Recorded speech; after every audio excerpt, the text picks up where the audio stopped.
Vous pensez que le régime Sassou Nguesso est un régime d'occupation, c'est ça? Mais tout à fait, Monsieur Perrin, je vais vous dire une chose. Une chose. Depuis le coup d'État contre son prédécesseur, c'est-à-dire Pascal Lissouba, Monsieur Sassou Nguesso occupe le pays. Et après, on arrive, après l'occupation, je vais détailler tout ça. On est arrivé à la possession. Maintenant, il possède le pays, c'est devenu comme sa boutique.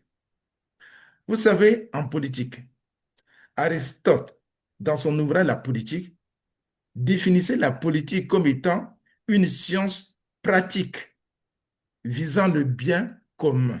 Le bien commun.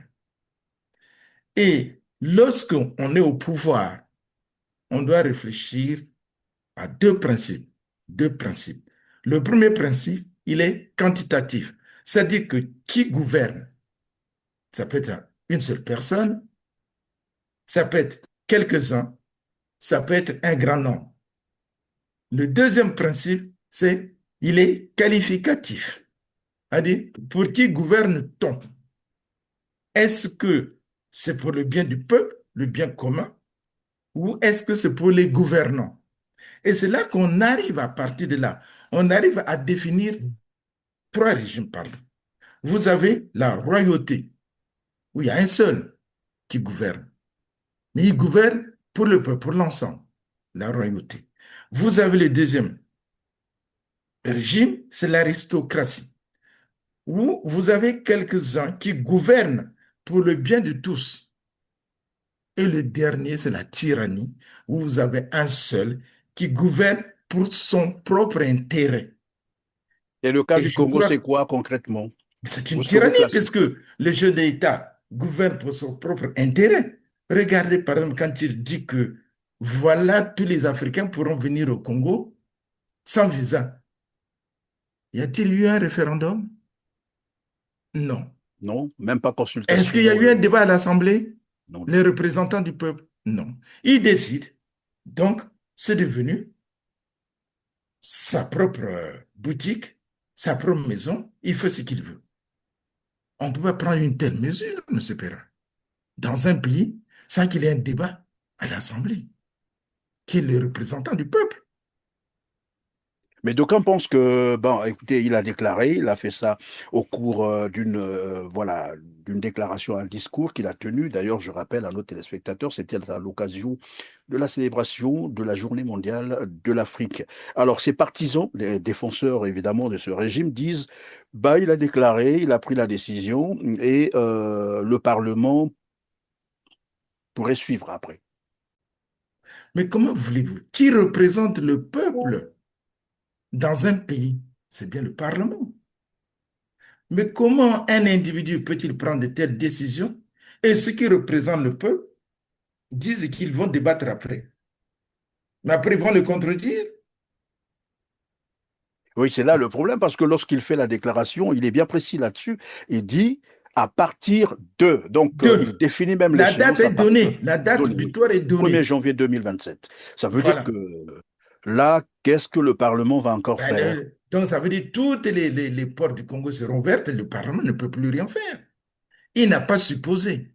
Il n'a pas mis une idée en étude. C'est une décision.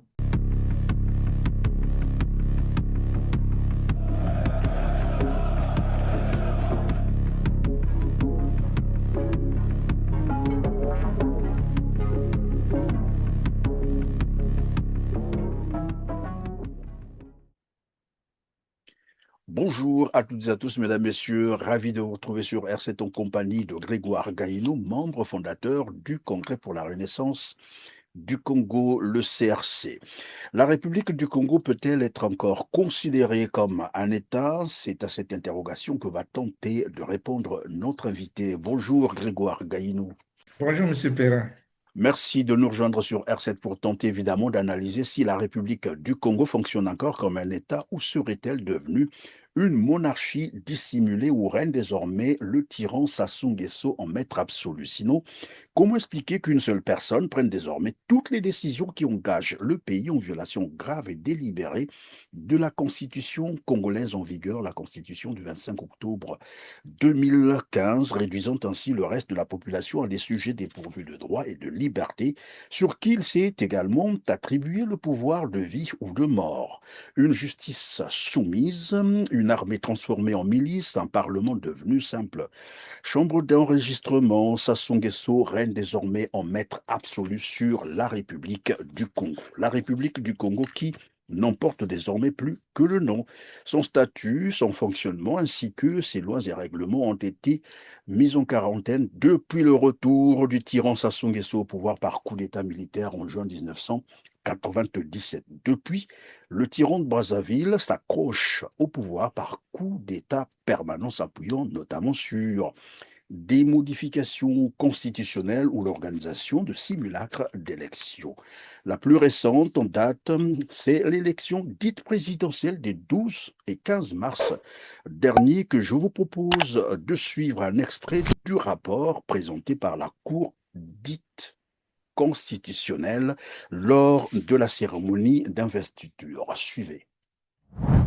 Le candidat Denis Sassou Nguesso, ayant obtenu 2 509 456 voix, soit 94,90% des suffrages exprimés, et donc plus de la majorité absolue des suffrages exprimés dès le premier tour de l'élection du président de la République, scrutin des 12 et 15 mars 2026, est déclaré élu président de la République.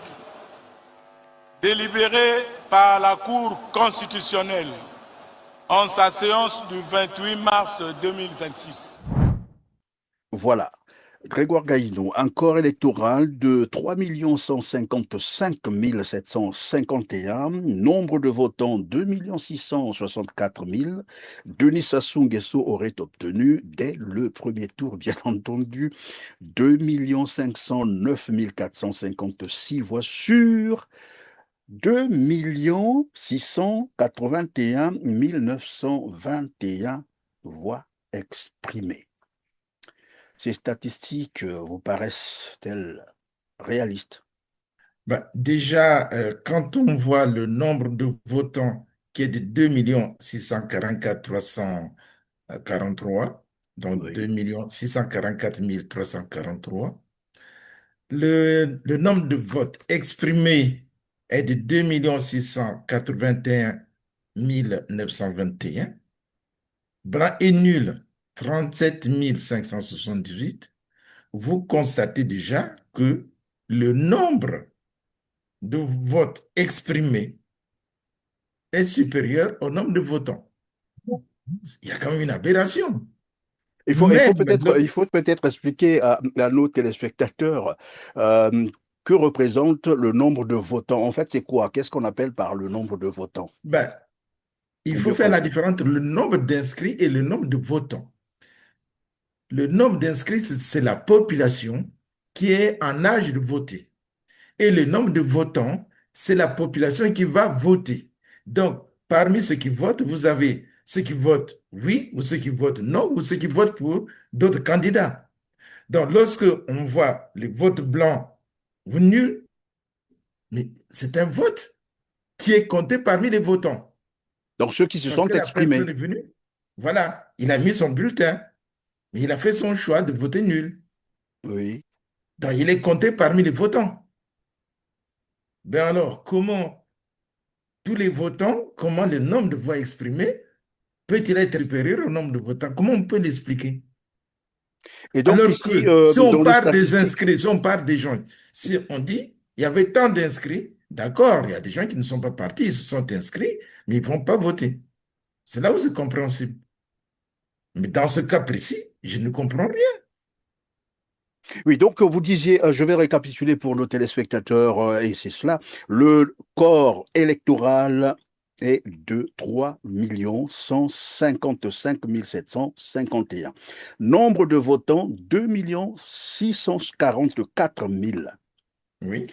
Et on nous dit finalement, Denis Sassou Nguesso aurait obtenu, je mets ça au conditionnel parce deux que millions même moi cinq je n'y cent crois neuf pas, mille. voilà, sur 2 681 921 exprimés. Donc ici, on se rend compte que le nombre de voix exprimées, donc réelles, est supérieur au nombre de votants, c'est-à-dire ceux, Voilà.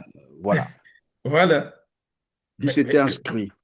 mais oui, mais comment on peut expliquer ça? Je comprends rien. Et en plus, se dit par les hauts magistrats de la Cour constitutionnelle, donc ils savent ce que c'est que le vote, je suppose. C'est-à-dire que les 672 495, c'est ceux qui ont voté, blanc, nul, et les autres candidats. Mais si vous faites le rapport avec, vous prenez les voix des différents candidats, vous ajoutez les blancs et nuls, vous allez voir que ce rapport-là sera nettement supérieur au nombre qu'on nous montre ici, c'est-à-dire 672 000. Et encore, il y a une chose que je fais remarquer. La population congolaise a été estimée à 6 millions. 6 millions. Or, quand on regarde ici, il y a combien d'inscrits? Vous voyez? Donc, ça montre qu'il y a 3 155 751 en âge de voter. Donc, il y a 2 millions, même un peu plus, 2 3 millions millions et presque, quelques, oui, oui, c'est 3 oui, millions parce presque 3 que, millions, des gens qui ont moins de 18 ans qui ne sont pas en âge de voter. Parce que lorsqu'on organise une élection, c'est l'État qui, normalement, fait la liste des votants en tenant compte de l'âge. tout à fait. On vous envoie les bulletins de vote, on vous envoie vos cartes électorales, et ainsi de suite. Alors, comment expliquer que finalement, sur 3 à 6 millions de population, on a presque le même nombre qui ne votent pas, donc qui ont moins de 18 ans. C'est incompréhensible. Donc, ça veut dire que la population congolaise a moins de 3 millions de jeunes qui ont moins de 18 ans. Comment vous expliquez ça? Et ce qui m'étonne, M. Pérez, c'est que ni les journalistes, ni la presse, personne n'en parle. Personne ne souligne ces aberrations-là. C'est incroyable pour un pays Et qui a autant d'ailleurs, pendant que vous d'intellectuels. le dites, cela me rappelle un peu les statistiques du dernier recensement de la population et de l'habitat. Si je m'en tiens bien sûr à ces statistiques, c'est quand même plus de 2 492 000 jeunes de 18 à 35 ans. Rien Oui, que là, de 18 à oui. 35 ans, ils sont au nombre de 2 492 000. Là, nous sommes en 2023. Ça veut dire qu'en 2024, ça a dû augmenter encore en Ça a dû 2025, puisque augmenter en l'élection a 2025, eu ça a dû lieu. encore augmenter. Voilà, l'élection a eu lieu en 2000, voilà, 26. Et on se retrouve avec finalement une population, une bonne partie de la population qui, évidemment, aurait été exclue. Qui est Et resté c'est toujours en le cas dessous de de le dire, qui ne 18 ans, s'exprime donc qui n'a pas. pas vieilli. Qui n'a pas vieilli. Donc, la Vous imaginez? proportion de ceux qui sont en âge de voter selon ce corps électoral est la même que ceux qui ne sont pas en âge de voter, c'est-à-dire qui ont Voilà, 0 jusqu'à... exactement. Exactement. Vous avez déjà vu ça dans quel pays au monde? Dans quel pays? Et d'ailleurs, quand on voit que le nombre de jeunes, pardon, de moins de 18 ans est égal à la population qui a plus de 18 ans, mais c'est très inquiétant pour ce pays. Ça veut dire que l'État a du travail. Comment faire pour que ces jeunes-là puissent atteindre l'âge de 18 ans, l'âge donc de travail, le chômage des jeunes, s'ils sont aussi nombreux que ça. Ils sont plus nombreux que les actifs, que les adultes. C'est incroyable. Oui, ben, Grégoire, Oui. revenons sur, j'allais parler là. délibération, c'est-à-dire la promulgation des résultats de ces élections, le constat que moi j'ai fait, c'est que le ministre de l'Intérieur, donc Raymond Zéphirine-Boulou, en ce temps-là, proclamant les résultats, n'a pas donné les statistiques de chaque, j'allais Candidat. dire, chaque circonscription, chaque bureau de vote, parce qu'à l'élection présidentielle, c'est ce qui se fait. Oui. Et là, ils sont passés pieds joints pour nous dire, un tel a gagné ci, Sassou aurait obtenu ceci, et puis bon, voilà, on a globalisé les choses. Est-ce que euh, on peut comprendre désormais que c'était fait exprès pour dissimuler évidemment les vraies statistiques que les gens ne se mettent pas à calculer? Mais la réponse est dans cette question-là. Parce que moi, par rapport à mon expérience, j'ai été quand même adjoint au maire ici. Lorsqu'on donne les résultats, on donne même par bloc. On sait que telle zone, là où il y avait un bureau de vote, voilà ceux qui se sont exprimés, voilà ainsi de suite le nombre de votants, voilà le pourcentage obtenu par un candidat dans chaque bureau de vote. Vous savez, quand il y a eu l'élection de M. Macron, deuxième élection, ben nous, on se rendait compte des voix de chaque bureau de vote. La proclamation, donc on savait que, par exemple, le bureau de vote où j'étais, il avait été battu. Bon, on a totalisé le nombre de bureaux de vote. On sait que dans tel bureau de vote, il y a eu tant de votants pour X, pour Y. Et quand on fait la proclamation, on doit le ressortir. Mais ne pas le dire, c'est qu'il y a quelque chose d'anormal, qu'on cache, Oui, qu'on le veut que problème, la c'est qu'on population ne nous a sache. même pas présenté les résultats de chaque département en tant que tel. Donc, il est Surtout pour passé le pieds cas joints. de, surtout pour le cas d'un pays Oui, comme le nôtre, on devrait dire tel département a voté tant pour M. Sassou Nguesso, tant pour tel candidat, il y a eu tant d'abstenus, tant de nuls. On devrait le dire. Il faut quand même qu'on sache quel est le département qui vote plus pour le président de la République. Où a-t-il eu plus de voix? Mais là, on n'en sait rien. On nous laisse dans les ténèbres, on vient nous flouer les chiffres comme ça, on donne au grand plaisir de ceux qui veulent entendre ça. Mais la réalité, elle est... oui, mais à quoi vous fait penser la Cour constitutionnelle du Congo? Tout à l'heure, je dirais la Cour dite constitutionnelle, lorsqu'elle arrive à valider de telles choses. D'abord, il faut voir un peu la constitution de cette Cour constitutionnelle. Ce sont déjà des personnes d'un certain âge qui seraient normalement à la retraite. À la retraite, oui. Et pourquoi elles ne le sont pas? La loi, elle est faite pour tout le monde. Lorsqu'on dit que la retraite, c'est à tel âge, par exemple 67 ans ou 70 ans, mais 70 ans, vous devez être retraité. Sauf, sauf ce qu'on appelle les élus, c'est-à-dire le mandat Électif, électoral. oui. Voilà, parce que tu as été élu pour un délai. Tu n'es ni fonctionnaire, tu n'es même pas, tu n'es pas payé, disons, avec les chapitres de la fonction publique. C'est un budget à part. Donc, comment cette cour, qui est constituée des vieillards qui seraient à la retraite, reste toujours permanent? Ils sont là, au service de leurs tyrans. Ils ne sont pas là pour servir le peuple. Ils sont là pour faire plaisir aux tyrans qui les maintiennent là. Ou peut-être parce qu'ils maîtrisent déjà le rouage, voilà, toutes les Mais tricheries, bien les sûr, ça arrange prospérités, il faut qui? les Ça maintenir. arrange le président de la République, celui qu'on appelle président de la République, que j'appelle occupant. Carrément, un occupant. Il faut peut-être nous dire pourquoi est-ce que vous pensez que c'est un occupant, ou alors vous pensez que le régime Sassou Nguesso est un régime d'occupation, c'est ça? Mais tout à fait, Monsieur Perrin, je vais vous dire une chose. Une chose. Depuis le coup d'État contre son prédécesseur, c'est-à-dire Pascal Lissouba, Monsieur Sassou Nguesso occupe le pays. Et après, on arrive, après l'occupation, je vais détailler tout ça. On est arrivé à la possession. Maintenant, il possède le pays, c'est devenu comme sa boutique.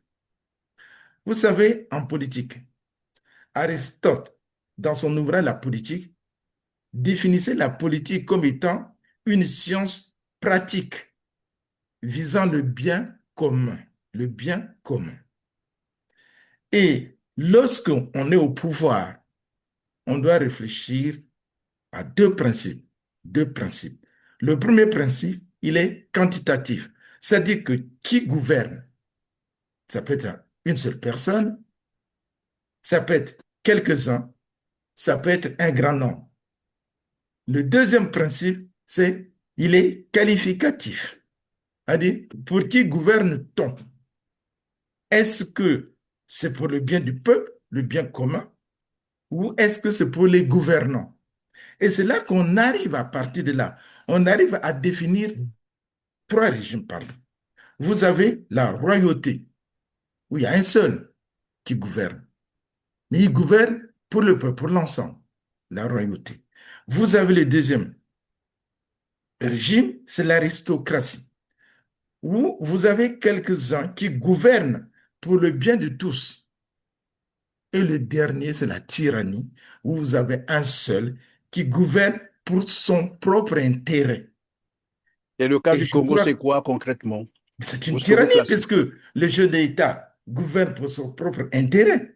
Regardez, par exemple, quand il dit que voilà, tous les Africains pourront venir au Congo sans visa. Y a-t-il eu un référendum? Non. Non, même pas Est-ce qu'il y a consultation. eu un débat à l'Assemblée? Non, non. Les représentants du peuple? Non. Il décide. Donc, c'est devenu sa propre boutique, sa propre maison. Il fait ce qu'il veut. On ne peut pas prendre une telle mesure, M. Perrin, dans un pays sans qu'il y ait un débat à l'Assemblée, qui est le représentant du peuple. Mais d'aucuns pensent que, bon, écoutez, il a déclaré, il a fait ça au cours voilà, d'une déclaration, un discours qu'il a tenu. D'ailleurs, je rappelle à nos téléspectateurs, c'était à l'occasion de la célébration de la Journée mondiale de l'Afrique. Alors, ses partisans, les défenseurs évidemment de ce régime, disent, bah, il a déclaré, il a pris la décision et le Parlement pourrait suivre après. Mais comment voulez-vous? Qui représente le peuple dans un pays? C'est bien le Parlement. Mais comment un individu peut-il prendre de telles décisions et ceux qui représentent le peuple disent qu'ils vont débattre après? Mais après, ils vont le contredire? Oui, c'est là le problème, parce que lorsqu'il fait la déclaration, il est bien précis là-dessus. Il dit à partir de. Donc, il Deux, définit même la date l'échéance est à partir donnée, la date donnée, oui. butoir est 1er donnée. janvier 2027. Ça veut dire que Voilà. là, qu'est-ce que le Parlement va encore Ben, faire? donc, ça veut dire que toutes les portes du Congo seront ouvertes et le Parlement ne peut plus rien faire. Il n'a pas supposé. Il n'a pas mis une idée en étude. C'est une décision. Mais, M. Perrin, je vais vous dire encore pire. Quand après son élection, son investiture, il a déjà, il prend un texte où il nomme Ntsiba Florent, directeur de son cabinet. Mais lisez ce texte-là. Ntsiba qui? Il est déjà nommé ministre d'État avant qu'on nomme le Premier ministre. Or, le Premier ministre est le chef du gouvernement. Celui qui propose les membres du gouvernement au président de la République, il les nomme ensemble. Mais comment un chef d'État peut prendre un texte où il nomme déjà un ministre d'avance? Et deuxièmement, est-ce que la Constitution congolaise permet la nomination ou est-ce que c'est écrit qu'on peut nommer un vice-premier ministre qui devient quoi? Quel est son rôle? Qui dirige le gouvernement? Est-ce que c'est le ministre, le premier ministre ou le vice-premier Premier. ministre? Alors, si l'un des deux démissionne, que fait le gouvernement? Doit-il démissionner ou pas? Voilà les questions qu'on doit se poser Ou en si un politique. démissionnait et que l'autre ne démissionnait pas, c'est-à-dire on garde le gouvernement. Ben, il gagne le gouvernement. Imaginez-vous que le Premier ministre démissionne, ben, le vice-premier ministre dit, mais moi, je suis chef de gouvernement, donc je garde le gouvernement. Vous voyez? C'est c'est des aberrations Je reviens sur politiques inacceptables. ce que vous avez relevé tout à l'heure, là, la nomination de Florent Tiba avant la nomination du gouvernement proprement dit. Ça veut dire qui a signé la nomination de Florent Tiba, donc Denis Sassou Nguesso. En C'est réalité, Denis le Sassou vrai Nguesso? chef du gouvernement, c'est lui. C'est ce que ça veut Oui, dire. Les autres, oui, oui, oui. Donc, Florent Tiba, le gouvernement peut démissionner. Lui, il peut pas, il n'a pas il n'a pas l'obligation de démissionné démissionner. parce qu'il a été Ah, nommé il a été directement. nommé avant. Donc, vous imaginez? C'est des choses. Mais, M. Perrin, je vais vous dire, en politique, il y a des formations. On ne peut pas venir en politique comme ça, comme des amateurs et faire n'importe quoi. Nous sommes devenus la risée de tout le monde. C'est incroyable. Aller organiser un débat politique avec les gens, vous allez entendre ce qu'on va vous dire, ceux qui suivent la politique congolaise. D'ailleurs, les gens ne suivent plus parce que qu'est-ce qu'on observe? Comment voulez-vous, dans un pays, on va nommer un ministre d'État avant d'avoir nommé le Premier ministre? Le texte a été publié bien avant, Bien même si entendu, après, oui. s'en est suivi un deuxième texte. Oui, il Mais y a moi, eu je un l'étais autre aspect là. de choses. Je ne sais pas si vous l'avez remarqué, c'est qu'on a nommé même des ministres, des personnes qu'on a nommées, pour que demain matin, qu'on se rende Ah, compte que ce n'est pas la vraie, la bonne personne, il ce faut n'est pas la changer. bonne Et personne. celui qui vient changer, en fait, le texte, c'est le Premier C'est le ministre qui Premier prend ministre. un texte qui, en réalité, met en cause le décret présidentiel. Oui. Mais le décret, il est signé par le président de la République. Comment un Premier ministre peut mettre en cause un décret signé par le président de la République?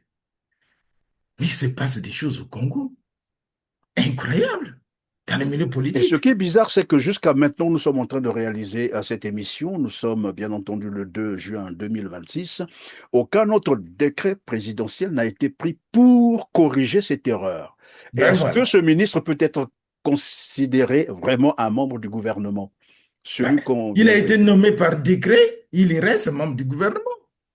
Il reste membre du gouvernement, c'est logique.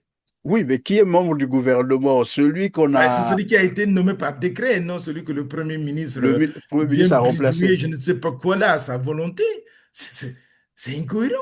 C'est inacceptable. Ça veut C'est dire pas que juste. tant que Sassou Nguesso ne prendra pas un autre décret, ce monsieur pourrait se considérer ministre Il parce y aura qu'il peut deux conduire ministres. le décret pour dire mon nom est là et je suis ministre. Ben, ils peuvent être les deux là-bas. Au Congo, tout est possible. Les deux, ils peuvent. Le Premier ministre peut encore prendre un autre texte et dire voilà, il y a deux ministres.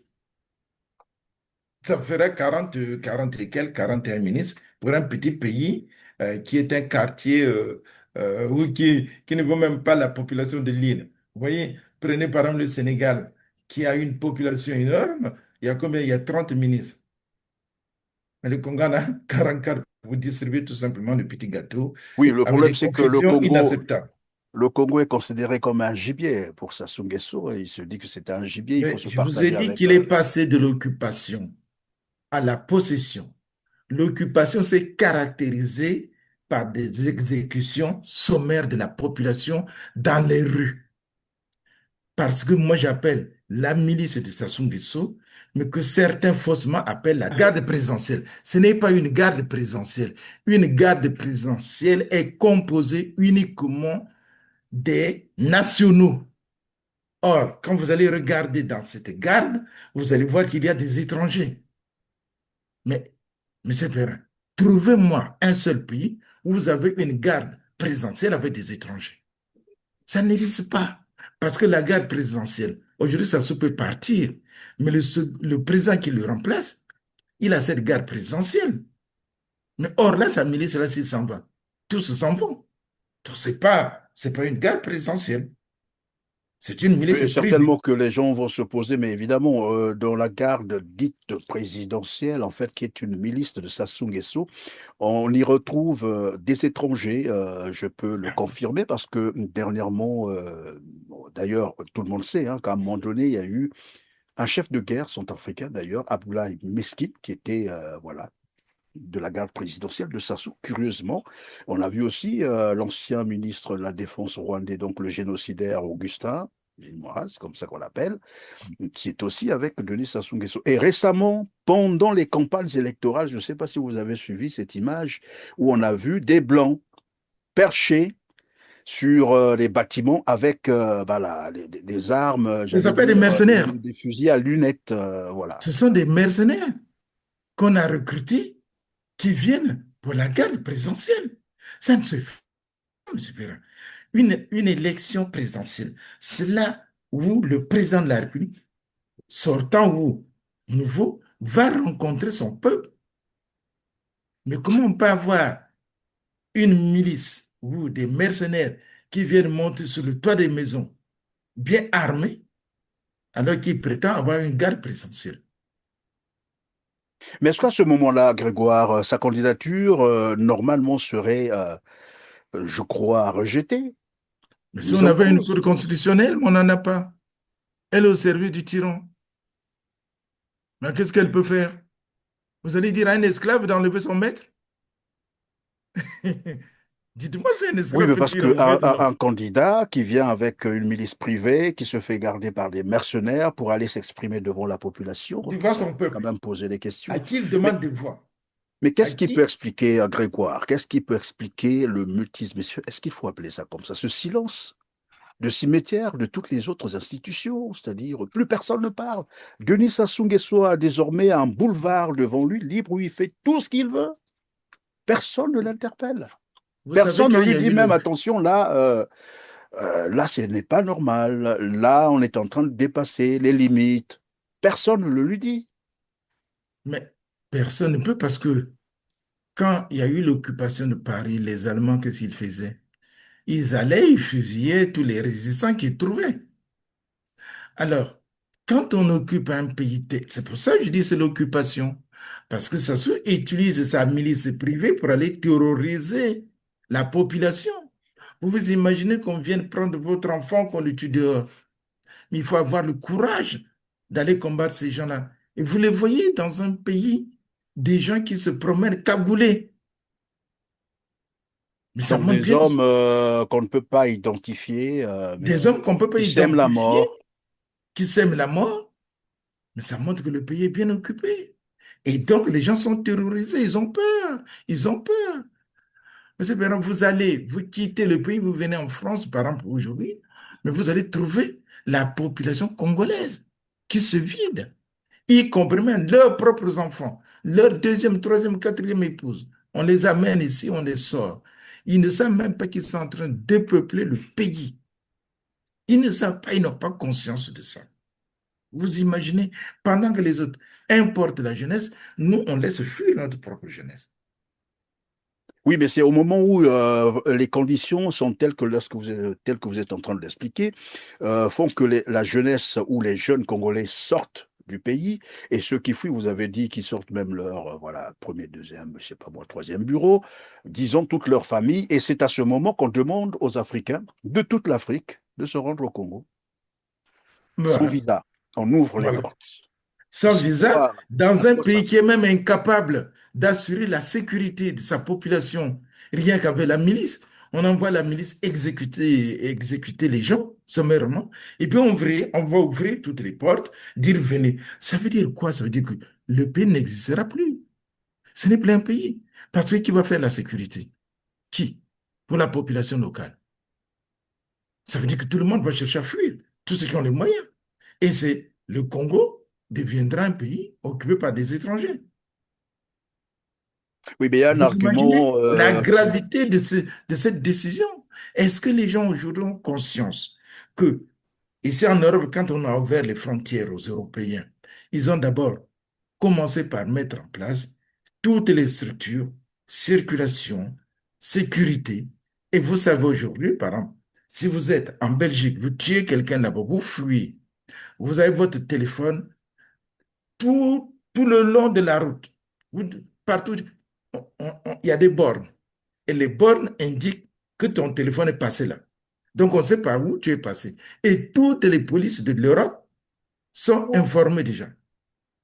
Donc, on sait comment on peut t'attraper. Vous savez, récemment, la semaine dernière, il y a eu une femme avec son copain. Ils ont abandonné deux enfants dans la forêt. Ils ont fui. Bon, c'est un automobiliste qui arrive, qui voit deux enfants. Il s'arrête. Ben, il demande aux enfants, dit, nous sommes là, papa et maman, ils sont partis dans la forêt. Mais ils avaient une bouteille d'eau. Donc, il a compris qu'ils leur ont laissé la bouteille d'eau. Ils sont partis. Donc, l'automobiliste a pris les enfants, appelé la police. Finalement, les enfants se sont exprimés, on les a amenés à l'ambassade de France. Mais, M. Perrin, l'après-midi, on a arrêté les parents. Mais parce qu'ils avaient déjà quitté. Mais parce que vous avez des bords. Donc, on peut suivre quelqu'un et c'est comme ça qu'on attrape ces gens-là, parce qu'on les suit. Mais au Congo, vous allez suivre quelqu'un. Par quoi, avec quels moyens? Déjà, la police est incapable de mettre l'ordre dans notre propre pays. avec cette petite population de 6 millions qui ne fait même pas la population de Marseille, Et dans un pays où on falsifie tous les diplômes, où on documents falsifie les administratifs, diplômes, les cartes, on n'a même même pas la possibilité d'authentifier ces éléments, tous ces voilà. documents. Oui, mais Grégoire Gaïno, après, d'autres nous opposeront l'argument comme quoi le Congo n'est pas, la République du Congo n'est pas le premier pays à ouvrir ses portes à la communauté Mais africaine. comparaison n'est pas raison. Parce qu'il faut voir comment ces pays-là ont ouvert et comment évolue la sécurité chez eux. C'est toute une étude à mener. On peut faire une comparaison comme ça, dire, bon voilà, tu as porté une veste blanche, moi je dois porter la veste blanche. Mais non, elle peut te convenir sans me convenir. Vous voyez ça? C'est exemple simple. Mais ces pays qui ont ouvert, essayons d'abord d'étudier comment va se comporter cette population et les immigrés. Mais vous ne pouvez pas, dans un petit pays comme le Congo, où vous n'arrivez pas à mettre déjà de l'ordre, rien que les Koulouna. Regardez la terre qu'ils ont semée, les Koulouna. Mais vous aurez encore toute une multitude de Koulouna. C'est-à-dire, comment ça? Ah, ça veut dire que tous ces étrangers-là, ils feront ce qu'ils veulent, ils peuvent tuer, ils peuvent faire voler, et vous n'avez même pas d'économie. Comment allez-vous nourrir cette population qui va venir là? Mais c'est grave, cette décision. C'est gravissime.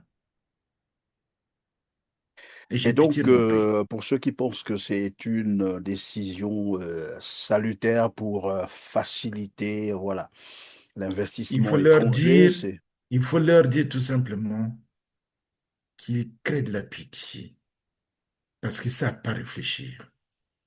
Il faut d'abord voir tous les contours de cette décision. Est-ce que c'est favorable au Congo? Qu'est-ce que ces étrangers vont apporter au Congo ou aux Congolais? Rien du tout.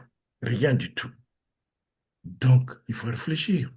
Ça ne sert à rien d'imiter quelqu'un.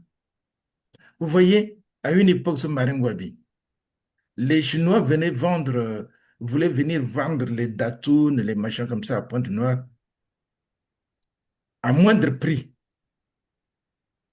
Et Marine Wabi voulait accepter ça. Mais c'est le gars de la CCSO, qui était le directeur de la CCSO. Il a appelé Marine et lui dit, regarde les rues que tu as. Mhm. Regarde ta population. Vous allez vendre les datounes à 400 000 francs. Ça veut dire que beaucoup de Congolais vont acheter ces voitures-là pour circuler où? Vous allez créer ce sera impossible à circuler dans Brazzaville. Il a été obligé de renoncer à cette décision parce qu'il a réfléchi. Les routes, les rues de Brazzaville ne peuvent pas contenir plus de 100 000 voitures qui circulaient à cette époque-là. Même aujourd'hui, ils ont du mal à circuler. Donc, on peut prendre des décisions comme ça sans voir le contexte, sans voir la nature du pays, sans voir toutes les structures qui existent. Qu'est-ce que cette population va apporter au peuple congolais? Quelle Encore que insécurité? jusque-là, on n'a pas ce système de contrôle biométrique, d'ailleurs, que Ben voilà, les voilà. opposants réclament tout le On n'a temps. rien même déjà au niveau même de la police. Vous croyez que si quelqu'un tue une personne à Pointe-Noire qui fuit à Brazzaville, tu vas l'arrêter. Qui saura qu'il est même à Brazzaville? Avec Et toutes les conséquences qui vont suivre, évidemment, l'augmentation du loyer, surtout qu'il n'y a pas voilà. assez de boulot pour les jeunes, ben, et L'État on ne sait bien construit qu'au fait, jamais. L'État ne construit pas. le problème, c'est celui-là, en fait. Mais en plus, les étrangers, ici, il faut qu'on en parle, c'est que le Congo aujourd'hui est peuplé aussi de beaucoup d'étrangers qui ont finalement envahi des pans entiers de l'économie congolaise. On le voit lorsqu'ils célèbrent par exemple la Tabaski, c'est tout le pays qui est mort. Économiquement parlant, plus rien ne bouge. Mais ce qui est d'ailleurs malheureux dans tout ça, c'est que ces étrangers sont beaucoup plus dans l'informel, c'est-à-dire c'est des gens qu'on ne contrôle même pas et cela favorise d'ailleurs l'évasion monétaire parce que c'est des gens qui ne placent jamais, jamais leur argent dans les banques congolaises, surtout que ça n'existe même pas. Ben, ils sortent avec tout l'argent, ils Oui. ont occupé tous les commerces. et ouvrir encore la voie comme ça, sinon les frontières à toute l'Afrique en plus, sans exception, il annonce toute l'Afrique, sans accord de réciprocité. Et c'est là que ça interroge quand même. Lui prend une décision, mais qu'est-ce qui lui fait dire que les Congolais, à leur tour, pourront se rendre dans ces pays-là, aussi sans visa? Ben, de toute façon, c'est bien d'aller dans un pays, mais il faut y vivre. Et pour il faut des moyens. Donc, déjà pour les Congolais, ils ne peuvent pas aller dans d'autres pays parce qu'ils n'ont pas de moyens. Très peu de Congolais vont partir, vont sortir de là, sauf les enfants de ces ministres, de ces députés, de ces sénateurs qui pourront quitter ou leurs parents. Vous savez, nous vivons aujourd'hui un monde où le discours politique doit être dominé par les chiffres.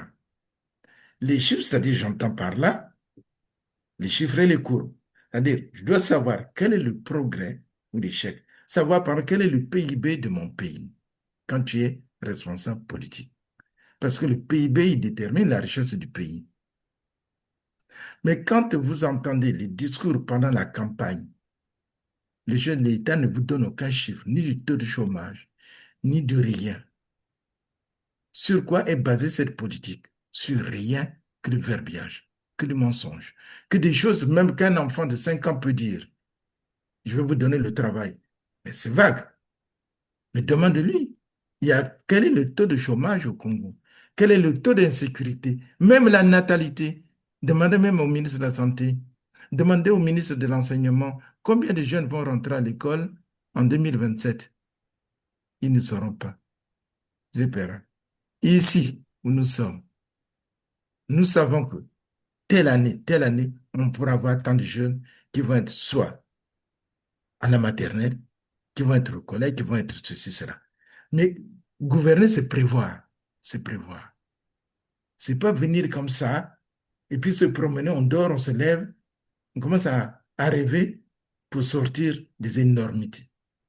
Oui, j'imagine un peu, bah, c'est ce qui ressort, hein, ce sont les statistiques de la Banque mondiale, c'est que le Congo compte plus de 70% de sa population qui vit en dessous du seuil de pauvreté, donc à moins d'1 dollar par jour.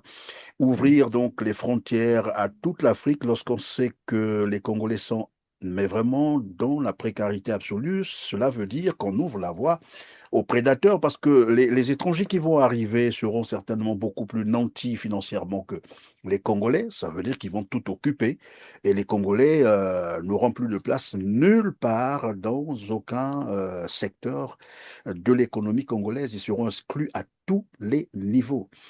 Et je crois que ça, c'est des éléments qu'on devait prendre en compte avant de décider de faire une telle annonce. Bon, après, on va observer tous, puisqu'ils disent le Parlement va suivre, va étudier la question, approuver. Mais bon, nous connaissons déjà la On met la date. charrue avant les bœufs. Bon, voilà, dès janvier, là, voilà, on va voir ce qui va se passer au Congo. Mais bref, en tout cas, nous sommes arrivés à la fin de cette émission, Grégoire Gaïno. Si vous avez probablement hein, un mot de la fin, pourquoi pas.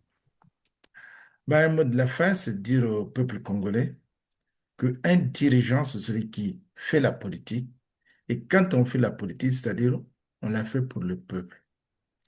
Un dirigeant, ce n'est pas celui qui vient occuper votre pays, qui tue et les gens croisent les bras. Ils observent, ils oublient le traumatisme que cela, que le peuple engendre. Vous voyez, les jeunes qui voient les morts qui sont tués comme ça, ils sont traumatisés à vie. Et c'est au peuple de conquérir la liberté. L'esclavage a duré 300 ans. Pourquoi? Il fallait que le peuple lutte pour arriver là. On a vu l'Afrique du Sud sous la domination de l'apartheid. Il y a eu des sacrifices. La liberté, elle ne peut être conquise qu'au prix de l'effort, de la révolte, de la compréhension. Si on veut être esclave, si on veut perdre son pays, vous savez ce qui se passe aujourd'hui à Gaza, entre Israël.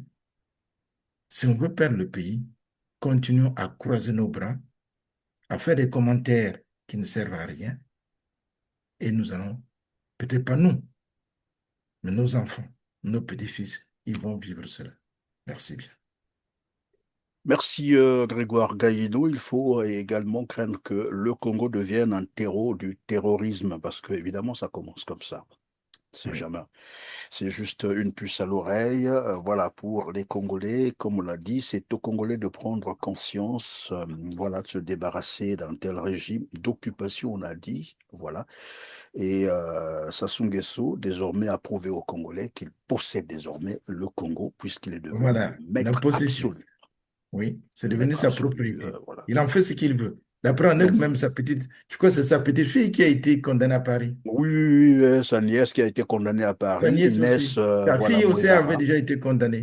Vous voyez, donc voilà ce que j'appelle la possession, parce que ses parents peuvent se servir des biens nationaux, les amener là où ils veulent. Ben, c'est plutôt d'autres Mais la preuve, justice. c'est que même les revenus du pétrole, tous les revenus du pétrole n'arrivent plus au trésor public. C'est-à-dire, c'est l'argent gardé chez Sassou dans les banques, dans ses comptes, voilà, bancaires, privés en plus, à l'étranger. C'est lui Ben qui oui. décide. Et ce n'est pas l'argent qui reviendra au Congo. Vous voyez, par exemple, tout à l'heure, on a parlé du PIB. Mais pourquoi le Congo devient pauvre quand vous avez les étrangers? Notamment, vous avez beaucoup de Libanais aujourd'hui qui construisent des maisons là-bas, qui font tout. Mais l'argent qu'ils reçoivent, ils expatrient. Ça ne reste pas au Congo. Et pourquoi Oui, beaucoup mais de... ça prouve à suffisance que vraiment, c'est une occupation. On vient prendre toutes les ressources qui devaient permettre au Congo de fonctionner. Non, on les On vient de brader, expatrie. on vient de brader l'or aux Chinois. Comment on peut signer un texte d'exploitation de l'or pendant 25 ans quand on n'a même pas évalué le volume d'or que nous possédons sur notre propre terre? On signe 25 ans, c'est énorme. C'est énorme. Ah oui, vous me rappelez évidemment, c'est l'accord que signait Pierre Auba, et en Pierre Aubin, pleine campagne électorale en plus, en pleine avant même campagne l'élection électorale en présidentielle. plus, où personne ne fait attention. On signe un accord. Mais c'est pas possible. Mais où Donc va le ce pays? pétrole bradé, le Le gaz pétrole bradé, presque bradé, gagé, le gaz aussi l'or. bradé. Le gaz congolais, il est bradé, il est exploité, je crois, par des Italiens, si je ne me trompe pas. Et dans le même temps, on nous dit qu'il n'y a plus d'argent pour les Congolais, il n'y a plus rien dans les caisses de l'État. Ben voilà. On On laisse doit l'argent se courir après sortir. le FMI tous les temps, voilà, pour aller Voilà. demander Et des... puis on laisse l'argent des étrangers viennent travailler là-bas. Si vous allez au Congo, vous allez voir que la plupart des gens qui construisent des maisons, ce sont des Libanais. Donc toi, tu veux construire ta maison, tu appelles un Libanais qui recrute Congolais qu'il paye à moindre frais, mais ce pas des gens qui sont formés en plus. Et lui, il reçoit tout l'argent. Bon, il donne les miettes aux Congolais qui travaillent pour lui. Et le reste, il envoie chez lui. Voilà le Congo. On n'en finira pas, les exemples sont légion, on peut les citer, voilà, le chapelet, il est tellement long. On est obligé de mettre donc terme à cette émission, l'heure nous tient, mesdames, messieurs, en tout cas, merci de nous avoir accordé votre attention aujourd'hui, de nous avoir suivis. Merci Grégoire Gaïdo, je rappelle que vous êtes membre fondateur du Congrès pour la Renaissance du Congo, le CRC. Grand merci d'avoir été avec nous sur R7. Merci beaucoup, M. Pierre. Je vous Vraiment en prie, gentil mesdames, pour tout. messieurs, c'est la fin de cette émission. On se dit à très bientôt. À bientôt. Merci.